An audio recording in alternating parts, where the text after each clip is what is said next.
Welcome to On the Porch, the podcast. Thanks for joining us. You're listening to WUKY 91.3 FM, listener-supported radio, and I am Silas House, your host here on the porch. You just heard Into the Mystic by Van Morrison, a very appropriate song here, because today we're going to be talking to author River Jordan about her brand new book, Confessions of a Christian Mystic. Besides being a writer, River is also a speaker, teacher, and a radio host. Her work has been featured in Publishers Weekly, Book List, NPR, Guideposts, everywhere you can think of. She has written 4 novels and 2 books of nonfiction, including her most recent. She's a regular contributor to Psychology Today's Spirituality blog, and she's the host and producer of the literary radio program Clear Story, which airs from Nashville, where she makes her home. Confessions of a Christian Mystic is her new book, and I really loved it because it's so down home, it's keenly intelligent, it's funny, lyrical, and deeply honest. It's a book that really stays with you, so I'm very happy to be talking to her today about it. First of all, why don't you tell our listeners what you want them to know about your new book? First, Silas, just let me say how much I really appreciate you having me on. And talking about Confessions of a Christian Mystic. What a crazy title, right? And at the time that I came up with that title, it seemed so perfect, right? And it really is. But I think it takes reading the book for you to realize that. It is certainly a confession of my wild, strange Southern Gothic life and my upbringing, and also what it was like growing up in this world where my grandparents were from back up in there in those woods. And then also I was raised on Panama City Beach. And I became a teenager in those years where you could just run crazy on the beach. And it was AEA weekend back in the day. That's what spring break was called. And some really great things that have happened to me in my life, including meeting Donna Summer and, becoming friendly with her and hanging out with her in Nashville, all because she came to one of my book signings. And those stories are all a part of Confessions, along with some little pieces of fiction and short stories. And I really love it. Ultimately, I think this book is raw and that it's a love story to my readers because I am so intimate and transparent. You very clearly define your notion of what it means to be a mystic this way: someone who desires to live and breathe and move in the presence of the divine. I love that you lay that out so plainly for us to see, but how did you come to think of yourself this way? Yeah, a lot of people ask me, Silas, about being a mystic and what that means, and I never even gave it much thought when it came to controversy because the word never seemed to be controversial to me. It seemed to be natural. I mean, as you know, being a Southern boy, we are raised, or let me rephrase that, being a Southern boy raised in the rural South, right? We weren't raised in the middle of the city, in any Southern city. We had a true sense of being raised in such a way that people respected the dirt and they were great storytellers. And so, when people say, what influenced your writing, River? Who are your greatest influences? And, sometimes I want to go, oh, well, it's Mark Twain, who I think of as Mark Twain, not Samuel Clemens, right? And yeah, I think of other great writers that have influenced me and works of literature. But the truth is, it was growing up, being on that front porch. That's where it all happened. That was us shelling peas in the summer and eating watermelon and laughing, and the way storms would come up out of the middle of nowhere. I mean, no one was checking those weather apps, right?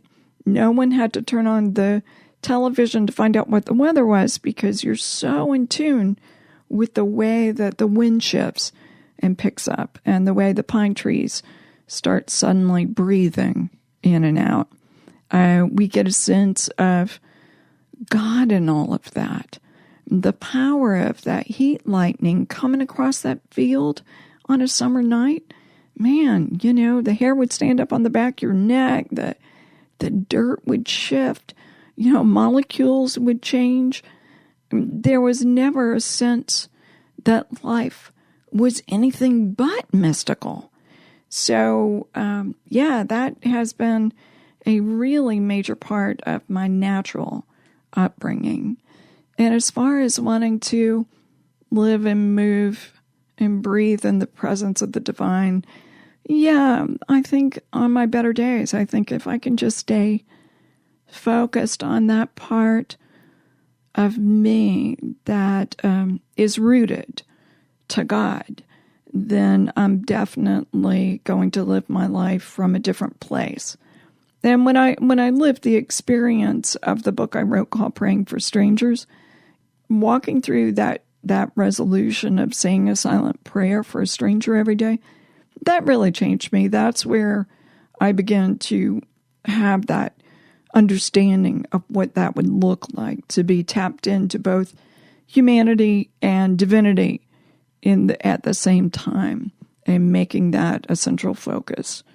So, but it was those Southern nights. It was my grandmama, It was her faith and the experience of being there in those backwoods and on that creek that really just plugged me into all of that. And I just can't imagine what kind of writer I would have become if I had been raised in New York City or out west or a different place. I don't doubt that I would still have been a writer. It's what I am. But it's the southernness. It's that experience. And I really think I do, if I do say so, I do a great job of bringing that experience of being a very rural Southern girl to life in the book. Well, the word Christian can be so loaded these days. Each person has very different notions of what that means. So what would you say to someone who might hesitate reaching for this book because of that particular word? Oh, the word Christian. It's amazing that we've come to a place in time where people might read the title and then hesitate, right? Because the word Christian is in it. And I am so sorry that it's become, this, because I am a Christian and I was raised Episcopalian. I mean, my grandmother was Baptist. Both my grandmothers were Baptist. I went to, Baptist churches with them and did plays and went to summer Bible vacation school. And I was always completely comfortable. My mother decided when I was 11 that she wanted to find a place that, was right for her. But in that process, she wanted to find a place that was right for her daughters as well. My dad was stationed in Vietnam at the time, and she went to visit an Episcopal church. And I loved the sense of the sacred there. I loved the lighting of candles. I loved the kneeling to pray. I loved that the service opens with people quietly kneeling to pray, and everyone kind of saying that moment, and publicly, if you will, in church, kneeling to pray individually. I love going to the altar for communion. I mean, all of it. But so I guess the reason I'm saying all those things, that part of me and my faith is very much a part of my life. Normally, as Episcopalians, you're not very vocal about it, but boy, my life has taken a turn where suddenly, my faith is out there. along with my personal stories. So, I have been dismayed that people might hesitate to pick up my book because Christian is in the title. And I think that denotes the fact that there are a lot of Christians who are not speaking up about their faith or their Christianity. And I think that sound bites on the media or certain media trains have taken ownership of a word that they don't own. You don't get to own that. You just don't get to, because you're a Christian, I don't think you have a right to step into God's shoes and pass out judgment. And I have to be careful when I do that. If someone's belief, or their political beliefs doesn't line up with mine, it is a real quick little checkpoint I have on how fast I get angry about something or how much maybe I might not want to pray for certain people. But I try to keep myself, I'm getting older. I always think as you get older that you need to, it makes it a little easier to look in the mirror and go, oh, maybe I better check that. Maybe I need to have an open heart. I am very good about praying for people and not praying my designs on their life. One of my favorite scenes in the book is as a child, you're on an airplane and you're looking out at the plane window, and you realize that the way you put it is, quote, the dominion of God was wider than the tangible skies, end quote. So, first of all, that's a beautifully written, but it also just it reminded me that the mind of God is too big for us to understand. And so, when people do start kicking around those notions of ownership of a form of belief or something like that, I always go back to that idea, the dominion of God being wider than the tangible skies. I really love that phrase. Can you expand on that a little bit and tell us what you mean by that? Yeah, from reading the book that when I was 5 years old, my house burnt down on Christmas Day. It's just, my tragic moment. It was tragic. It was a big change. And because of that, my mother said we were already going to Germany to live with my dad, who was stationed there. But to me, I equate house burns down on Christmas Day, and I have to get on a plane and go move to Germany, leave all my cousins, leave my grandmother, and go somewhere that it was really cold. So I spent 3 years in the snow, and the sun came out once, one day for the summer where it finally reached 75. I just remember this cold, dark, many dark days experience. I miss family, and I miss the South. So it was great to come home. But the first thing that happened was I get on that big plane, actually a jet. So I get on the plane with my mom. I'm 5 years old, and I'm looking out the window as the plane takes off, and my aunt is crying and waving a handkerchief, and, so once we take off, my mind is not on cousins. It's not on my Aunt Kate, whom I love, who we've left being a basket case, at the gate, and it's totally on the skies. And I'm looking out the window for God, literally looking out the window for God. Maybe that was my Baptist grandmother's influence. But then, no God, no angels, no God, no throne, no God.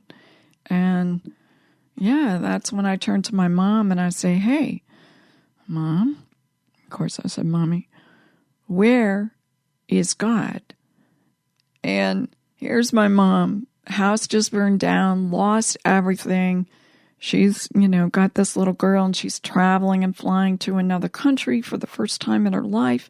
And I look back and think about how young she was doing all this.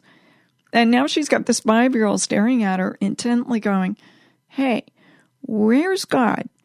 And, my mom's like, what are you talking about? And I literally point to the window. It reminds me so much. I've got a grandson now, a little grandson. It reminds me so much of the way that when I don't quite understand the question, he slows down the question and repeats it. And that's exactly what I did to my mother, as if she wasn't understanding English. So I said, where is God? And point out the window. And, she tries her best to come up with an intelligent answer at that moment. And I don't remember her answer in any way satisfying me. I just remember going, wow, yeah, the dominion of God is larger than the skies. It's bigger than what I thought it was. And maybe that day God moved out of a box for me and into the mystery. But I didn't lose faith in the process.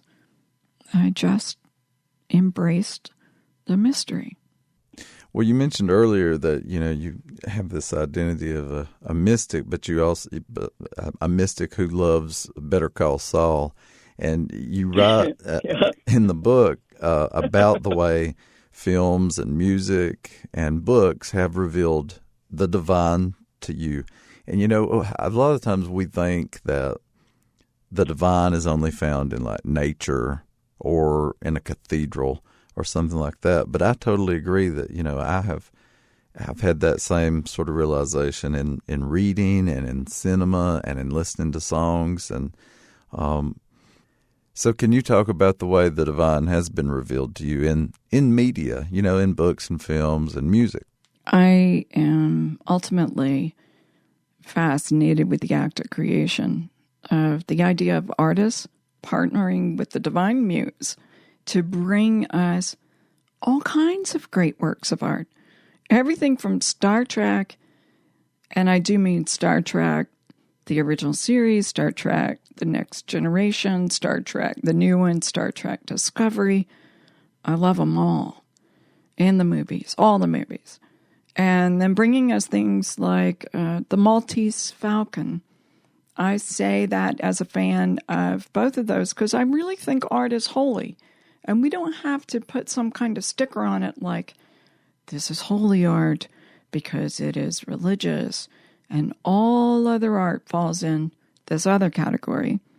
When we enter into the gates of sitting with a great book and we put in our AirPods to listen to our latest favorite song or buy a ticket to catch a movie, we are entering the holy ground of story. Is there any better place to be? That's what the holy story and the divine story and the story of Jesus is all about.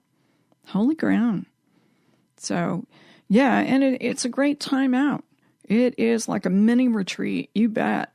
It's a respite for weary souls. All of these incredible creations from all genres and art forms that are really expressing our passions and purposes in this thing we call space and time. And great art breaks us open and fills us up again at the same moment. It reminds us to be fully alive all the moments of our lives and not just moving mechanically through our days. And I think it whispers to remember that we are not alone, not alone, not alone. And Silas, that someone large, ancient, and full of love watches us and does indeed weep with us, and that we are part of this eternal story called being human together. And it's really better when we hold hands to cross the mountain. And I think any book that expresses a piece of that, a part of that, the whole of that, like Toy Story, man. what a great buddy film. 1, 2, 3, all of them. Can't wait for 4. They're holding hands to get through it together and learning to get over their own prejudices and fears and jealousies. It's a great movie. Yeah, I'd say there's a wonderful divine message in that. So that's my take on the Holy Granda story and the mystery of art and faith. We're talking to author River Jordan about her new book, Confessions of a Christian Mystic. This is On the Porch. I'm your host, Silas House, and you're listening to WUKY 91.3 FM. Well, I want to encourage everyone to find a copy of River Jordan's brand new book, Confessions of a Christian Mystic. It's available wherever fine books are sold. Thanks so much for being with us today, River. I appreciate it. Hey, Silas, thank you so much for having me on, and thanks for letting me hang out with you and your listeners on the porch today. It's been great. And thanks to all of you for joining us for another episode of On the Porch. We'll close with another song that was influential on River's book. This one is by Melissa Etheridge. Until next time, be good to one another. Thanks for listening to the podcast of On the Porch. I'm your host, Silas House. This episode was engineered and produced by DeBron Thomas at the studios of WUKY 91.3 FM in Lexington, Kentucky. We are listener-supported radio, and we thank you for joining us.